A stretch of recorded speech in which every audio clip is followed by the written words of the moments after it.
Yüzlerce mühendislik harikası çalışmanın bir araya getirildiği bu yer, imkansızlıkların aşılmasıyla diğer tüm liman şehirlerinden daha değerli bir konumda bulunuyor.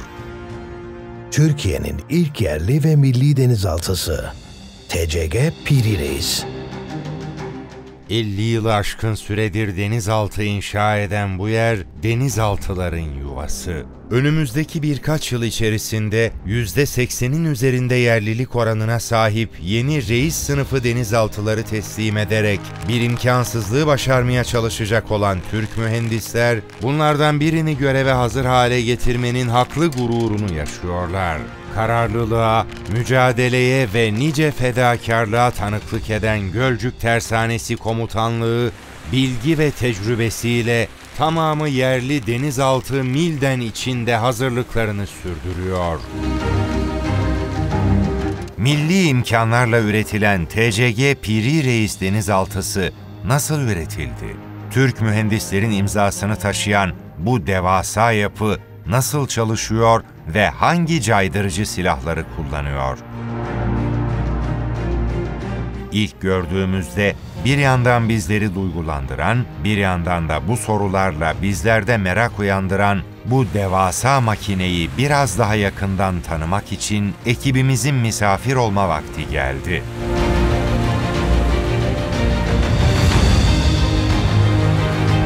2000 ton ağırlığındaki bu devasa yapı, 68 metre uzunluğuyla görenleri kendine hayran bırakıyor. Binlerce arabanın ağırlığında ve yan yana konulduğunda yaklaşık 28 kadarının sığabileceği uzunlukta olan denizaltıya misafir olmak için TCG Piri Reis Komutanı Şefik Kahve ve onun yönetimindeki 40'ın üzerindeki vatan evladıyla bir araya geliyoruz. Bir denizaltı komutanının görevi gemisini her an harbe hazır tutmaktır. Bu kapsamda personel, eğitim ve materyal konularında yön göstericilik ve denetim görevlerini aktif olarak icra etmektir. Ana görevimiz Türkiye'nin çevre denizlerindeki hak ve menfaatlerini korumaktır. Bu kapsamda tek gemi eğitimleri, taktik eğitimler ve yurt içi ile yurt dışında icra edilen tatbikatlara iştirak edilmektedir. Mavi Vatan'ın en sessiz koruyucuları için alışılmış, ekibimiz için heyecanlandırıcı denizaltı yolculuğunun başlaması için önemli bir saat. Gölcük. Saat 10:30. Görev yerlerini alan TCG Piri Reis denizaltı ekibi limandan ayrılmak için son hazırlıklarını tamamlıyor. Denizaltının limandan ayrılışından hemen önce bayrak töreniyle geminin baş ve kıçında bulunan bayraklar alınarak eş zamanlı olarak en tepeye ay yıldızlı bayrağımız çekiliyor. Komodor Forsu. Limandaki en kıdemli komutanın bulunduğu denizaltıda yelkene çekilen bu bayrak, TCG Piri Reis'in limandan ayrılmasıyla limandaki bir başka en kıdemli komutanın denizaltısı tarafından göndere çekilecek. Halatları fora edilen TCG Piri Reis denizaltısının itici çekici vasıtalar eşliğinde limandan ayrılma zamanı geldi. Geçtiğimiz 10 yılda Türkiye'de savunma sanayi alanında birçok adım atıldı. Bu adımlardan biri de başta Mavi Vatan olmak üzere dünyanın her yerinde görev alabilecek, çağının ötesinde bir denizaltı inşa etmek oldu. Bu inşa sürecinin ilk aşamasında devasa boyuttaki çeliklerin her birinin iç yapısı ayrı ayrı doldurulup tamamlandığında birbirleriyle birleştirildi. Bu birleştirme süreci denizaltının en ön ve en arka kısımlarında kalan açıklıkları kapatacak çeliklerin ana gövdeye eklenmesi ve son aşamada tonlarca çeliğin üstünün GRP denilen özel bir kaplama malzemesiyle kaplanmasıyla tamamlandı. Derinliği ve yoğunluğu birbirinden farklı olan Mavi Vatan'ın sularında görev yapacak bir denizaltının esnek bir yapıya sahip olabilmesi için TCG Piri Reis tek bir bölmeden ve 2 güverteli bir yaşam alanından meydana getirildi. TCG Piri Reis denizaltısı yaşam alanı. En önemli zorluk, kısıtlı yaşam alanında gün ışığı ve normal günlük yaşamdan uzak bir şekilde uzun süreler görev yapmaktır. Su altında 3 boyutlu harekattan gece ve gündüzü sadece aydınlatma rengiyle ayırt etmeye kadar geniş bir yelpazede farklı bir hayata uyum sağlamaktır. Denizaltılarda görev yapan personel, kısıtlı koşullarda gün ışığı ve normal solunum havasından yoksun bir biçimde verilen görevi en iyi şekilde başarmak üzere büyük bir azim ve kararlılıkla görev yapmaktadır. Aralıksız 50 gün boyunca su altında kalabilen deniz altında görevli ekip için yaşam alanları oldukça hayati öneme sahip. 40 kişilik mürettebat için dinlenme salonu, yatakhane, lavabo, mutfak, çalışma alanı mevcut. Kaporta kapandıktan sonra içerideki personel sayısına bağlı olarak kaliteli solunum havamızın değerleri olumsuz yönde değişmeye başlayacaktır. Zaman geçtikçe denizalttaki personelin solumasıyla birlikte oksijen seviyesindeki azalma ve karbondioksit seviyesinde artış kaçınılmazdır. Ancak denizaltımızın dizaynında bulunan teknolojik sistemler ile bu sorunun üstesinden gelinmekte ve personelin sağlık açısından sorun yaşamaması sağlanmaktadır. Peki bu kadar uzun süreli su altında icra edilen görevlerde içerideki oksijen dengesi nasıl ayarlanıyor? Bir denizaltı savaş aracında solunabilir oksijen oluşturmanın 2 yolu var. Bunlardan ilki elektroliz. Oksijen üreten bu makine yardımıyla deniz suyundaki su, elektrik akımıyla hidrojen ve oksijene ayrıştırılır. Oluşan oksijen solunum için kullanılır. Sürekli oksijen üretimi sağlayan ve kimyasal atığın oluşmadığı bu yöntem diğer bahriyeler tarafından kullanılmaktadır. Oksijen oluşturmanın ikinci yoluysa oksijen tanklarından yararlanmaktır. Oksijen tanklarından bot dahiline gaz haline çevrilip personel sayısı ve mevcut hava kalitesiyle orantılı olarak verilen bu oksijen sistemi TCG Piri Reis denizaltısında da kullanılmaktadır. Denizlerin derinliklerinde yaşayan bu denizaltının düşmanı korkutan gizli silahları, Mavi Vatan'ın en karanlık ve en büyüleyici yönünü temsil ediyor. TCG Piri Reis silahları. Atmaca güdümlü mermisi ve Akya ağır torpidosu, Roketsan, Malaman akıllı denizaltı mayını ve diğer silahlar makine kimya endüstrisi, TÜBİTAK ve Koç Savunma tarafından üretiliyor. Tüm bu silahlarsa geminin ön bölümünde yukarıdan aşağıya 2-2-4 şeklinde sıralanan bu kapakların arkasında yer alan 8 adet torpido kovanından ateşleniyor. Atmaca güdümlü mermisi. Her biri 750 kilogram ağırlığında, 5.2 metre uzunluğundaki düşük radar izine sahip, tamamen yerli ve milli imkanlarla üretilen atmaca, ateşlendikten sonra hedef yön değiştirse bile hedefi takip ederek imha etme kabiliyetine sahip. Ateşlendikten sonra görev iptal yeteneği devreye sokulmadığı sürece hedefi imha etmesi engellenemeyen atmaca, su üstü ve kara hedeflerine karşı da kullanılabiliyor. TCG Piri Reis'in su yüzeyine çıkmadan suyun derinliklerinden yukarıya doğru ateşleyebildiği atmaca güdümlü mermisini biraz daha yakından tanıyalım.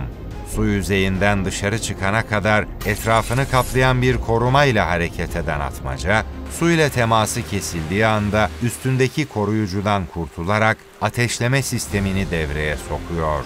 Hedefin uzaklığına göre uzaya fırlatılan bir roket gibi en arkada bulunan kapsüllerin gövdeden ayrılmasıyla hedefine yaklaşan atmaca, suyun altından ateşlenerek hedefini sıfır hatayla imha edebilme kabiliyetiyle sınıfının enleri arasında yer alıyor.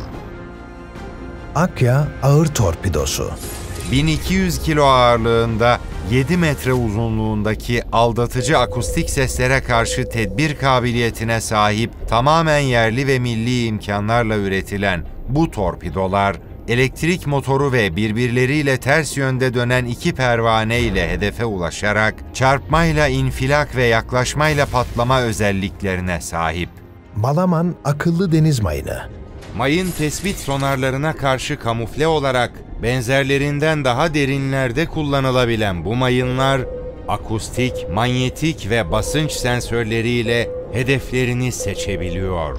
Aldatıcı sinyalleri ayırt edebilen ve bu sinyallere tepkisiz kalarak yerini belli etmeyen mayın, suyun derinliklerinde bir kaya parçası gibi görünüyor.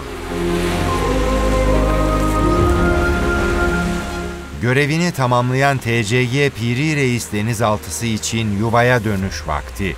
Dönüş yolculuğunda bu devasa harikanın bugüne kadar hiçbir yerde duyulmamış ve ilk kez bizlerle paylaşılan caydırıcı gücüne şahitlik ediyoruz. Sualtı taarruz komandoları. Denizlerin derinliklerinde gizlice hareket ederek düşman güçlerine karşı büyük bir avantaj sağlayan bu savaş aracı, ordumuzun en seçkin birliklerinden biri olan SAT komandolarıyla ortak özel operasyonlar gerçekleştirebiliyor. Türk Silahlı Kuvvetleri'nin sahip olduğu iki özel kuvvet birliğinden biri olan ve Mavi Vatan'ın derinliklerinde denizaltıdan Üstüvane adı verilen bölümde bulunan yan kaportadan çıkarak geminin arka tarafındaki bu bölüme yerleştirilen SAT konteyneri adındaki özel alanda yer alan silahları kullanan SAT komandoları, düşman unsurlarına karşı direkt operasyon, sabotaj, ele geçirme, suikast, sızma, baskın, keskin nişancılık, meskun mahal, yakın temas gibi birçok görevi yerine getiriyor. TCG Piri Reis'in sahip olduğu tüm bu silahlar su altında ses dalgalarını kullanarak nesneleri tespit etme, sınıflandırma ve konumlarını belirlemelerine imkan tanıyan sonar sistemlerinden elde edilen bilgiler sonucunda kullanılıyor. Sonar sistemleri. Yarasaların ses dalgaları göndererek çevresindeki nesneleri algılamasını ve konumlarını belirlemesini sağlayan ekolasyon yeteneğinden ilham alınarak geliştirilen ve denizaltı savaş araçlarında kullanılan bu sistemler aktif ve pasif sonar olarak ikiye ayrılıyor. Denizaltı araçlarından gönderilen ve bir engelle karşılaştığında geri dönen ses dalgalarının analiz edildiği aktif sonar sisteminde seslerin dönüş hızlarıyla hedefin uzaklığı, büyüklüğü ve türü belirleniyor. Yapay ses dalgaları ürettiği için kendi konumunu ortaya çıkarma riskini barındıran aktif sonar sistemine karşı çok daha az risk barındıran pasif sonar sisteminde ise denizden gelen gemi ve benzeri araçların motor pervane gibi çıkardığı sesler takip edilerek hedef tespitleri yapılır. Türk donanmasının son teknolojik kabiliyetlerine sahip olan TCG Piri Reis denizaltısının elinde bulundurduğu bu büyük güç, tüm personelin büyük bir sorumluluk bilinciyle hareket etmesini beraberinde getiriyor. Mavi Vatan'ın sularından limana doğru hareket ederken bu sorumluluğu tüm benliğimizle hissediyor ve TCG Piri Reis denizaltısı 2. Komutanı Yunus Emre Yıldırım'ın limandan ayrılmadan önceki şu sözlerini hatırlıyoruz. İyi bir denizaltıcı mesleğine aşık olmalıdır. Çünkü denizaltıcılık bir yaşam tarzıdır. Bir denizaltıcı bilgili olmalı, deneyimli olmalı, sorumluluk sahibi olmalı, mürettebatıyla dayanışma ruhu içinde olmalıdır. Diğer taraftan fiziksel ve zihinsel olarak güçlü olmalıdır. Çünkü platformdaki bütün sistem ve cihazlardan akan veriyi doğru ve süratli analiz ederek durumsal farkındalık inşa etmelidir. Denizaltıyı ve denizaltıcılığa bağlılık da vazgeçilmez unsurlarımızdan birisidir. Bir denizaltıcı, taktik harekatı stratejik etkileri olan bir platforma operatörlük ve komuta icra eder. Bu, yüksek sorumluluk duygusunu gerektirir. Bu, stres altında senin kanda olmayı gerektirir. Bunlar denizaltıcının ayırt edici özellikleridir ve iyi bir denizaltıcı olmak bu vasıflara bağlıdır. Bazen en büyük fedakarlıklarla akla hiç gelmeyecek en uç yerlerde karşılaşırız. Gece ve gündüz ayrımının yalnızca yapay ışıklarla ve belirli aralıklarla yapıldığı, güneşin bile doğmadığı bu yer Mavi Vatan'ın derin suları.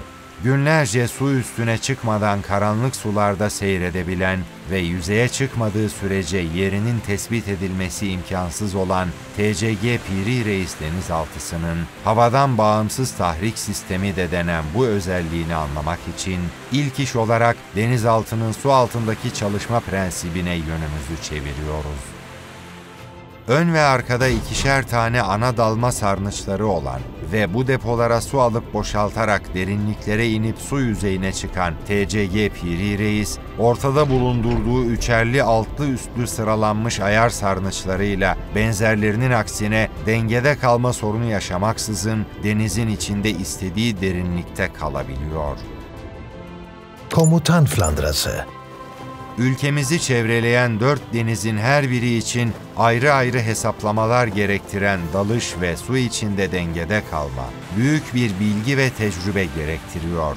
Hayati derecede öneme sahip bu bilgi ve tecrübe, yalnızca Türk bayrağı ve Cumhurbaşkanlığı bayrağında bulunan ay yıldızımızın komutan flandrasında da yer almasıyla kendini gösteriyor. Hem dizel hem de elektrikli motorlara sahip bu denizaltı, su üstünde ve su altında farklı çalışma prensiplerine sahip. Su üstünde veya şnorkel derinliğinde hareket halinde hava akımından faydalanılarak kullanılan dizel motorlar, elektrik üretimi için jeneratörlere güç sağlar. Üretilen elektrik enerjisi bataryaları şarj etmek ve denizaltının diğer sistemlerini çalıştırmak için kullanılır. Su üstünde şarj edilen bataryalar, denizaltının su altına dalması ve dizel motorların durdurulmasıyla devreye girer. Bataryalardan gelen elektrik enerjisiyle çalışan elektrik motorları, pervaneleri döndürerek denizaltının hareket etmesini sağlar. Dizel motorlara göre çok daha sessiz çalışan elektrik motorları sayesinde su altında yeri tespit edilmesi imkansız hale gelen bu denizaltı, su altında seyir halindeyken şnorkel derinliğine çıkma ihtiyacı duymadan bataryalarını şarj etmek veya intikale devam etmek ihtiyacına karşı havadan bağımsız tahrik sistemi kullanarak su altında oksijene ihtiyaç duymadan enerji üreterek motora gidecek elektriği yenileyebiliyor. Sadece su yüzeyine çıktığında yeri tespit edilebilecek bu devasa güç, böylelikle su altında kalma süresini uzatarak görünmezliğiyle adeta bir hayalete dönüşüyor. Reis sınıfı denizaltıların ilk gemisi olan TCG Piri Reis, 24 Ağustos 2024 tarihinde hizmete girmiştir. TCG Piri Reis, sahip olduğu teknolojik imkan ve kabiliyetler ile dünyanın en modern konvansiyonel denizaltılarından birisidir. TCG Piri Reis, diğer denizaltılara nazaran azaltılmış gürültü seviyesi, harekat ortamı derinliklerine şnorkel yapma ihtiyacı olmadan sızmayı sağlayan havadan bağımsız tahrik sistemi, taarruz ve angajman yetenekleri TCG Piri Reis'i diğer konvansiyonel denizaltılardan ayıran temel güç unsurlarıdır.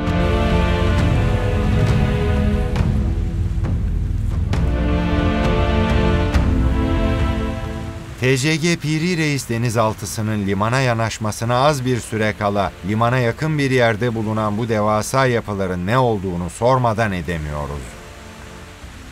Denizaltı Bakım Onarım İnşa Havuzu. Denizaltıların inşa, bakım ve onarım süreçlerinde hayati derecede önem taşıyan bu devasa yapılar, denizaltının su üzerindeymiş gibi olmasını sağlayarak mühendislerin ve teknisyenlerin su altında çalışması gereken bölümlere rahatça erişmesine imkan tanıyor. Çelikten yapılmış, su geçirmez ve denizaltıyı tamamen içine alabilecek kadar büyük yapılmış bu havuzların yerli ve milli imkanlarla üretilmiş olması da son derece kritik öneme sahip. Öyle ki bir denizaltıyı üretseniz bile bu denizaltının suda başarılı olup olamayacağını test edebileceğiniz bir havuzunuz yoksa denizaltı yapmış sayılmıyorsunuz. Benzer şekilde eğer bu havuzları yerli ve milli imkanlarla üretemiyorsanız kullandığınız denizaltının bakımlarını yapamaz ve görevine devam ettiremezsiniz. Peki bir denizaltı kadar öneme sahip bu havuzlar nasıl çalışıyor? Dünyada kendi boyutunda ilk ve tek olan yaklaşık 105 metre uzunluğa, 25.10 metre genişliğe, 19.90 derinliğe ve 3000 tonluk kaldırma kapasitesine sahip bu havuzda ilk aşamada havuz su alarak dalar ve bu vaziyette denizaltının hassas bir şekilde havuzun içine itici çekici vasıtalarla yerleştirilmesi beklenir. Havuzlama mühendisinin onayıyla havuzun içindeki su kontrollü bir şekilde boşaltılırken denizaltı havuzun içinde hassas bir şekilde yerleştirilmiş takaryalara ve destek takaryalarına oturur. Bir sonraki aşamada havuz tersanedeki onarım doklarına çekilerek sabitlenir. Artık havuz denizaltının bakım, onarımı veya inşası için hazırdır. Bu sayede mühendisler ve teknisyenler denizaltının her bir bölümüne güvenle erişebilir. Gerekli tüm bakım ve onarımları tamamlanan denizaltı, son testlerin ardından havuzun tekrar su alarak dalmasıyla tekrar yüzdürülerek havuza bitişik bir alana alınır.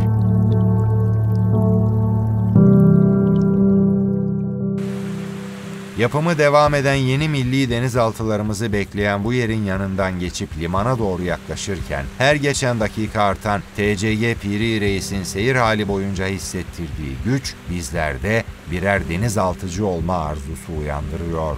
Personelimiz uzun bir denizaltıcılık kursuna mütakip gemilerde zorlu bir staja çıkmakta ve başarılı olanlar denizaltıcı bürövesi takmaya hak kazanmaktadır. Büröve taktıktan sonra da denizaltıda eğitim faaliyetleri devam etmektedir. Cumhuriyetimizin kurucusu Ulu Önder Atatürk'ün de büyük bir isabetle belirttiği gibi "Mektebi aslı kıtadır" sözü bizim de yol göstericimiz olmuştur. Gerek teorik ders ve konferanslar, gerekse cihazları bizzat kullanarak yapılan eğitimlerde personelimizin eğitim seviyesi her zaman yüksek tutulmaktadır.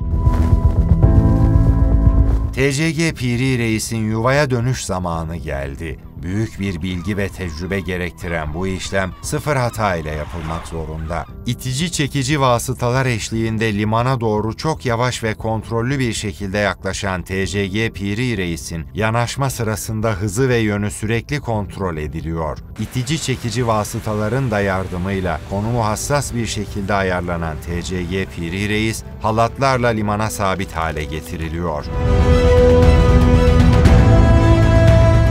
Limandan her ayrılış bir veda, her geri dönüş yeni bir kavuşma. Sessizliğin içinde duyulan tek ses, bu vatanın kutsal görevi için atan kalpler.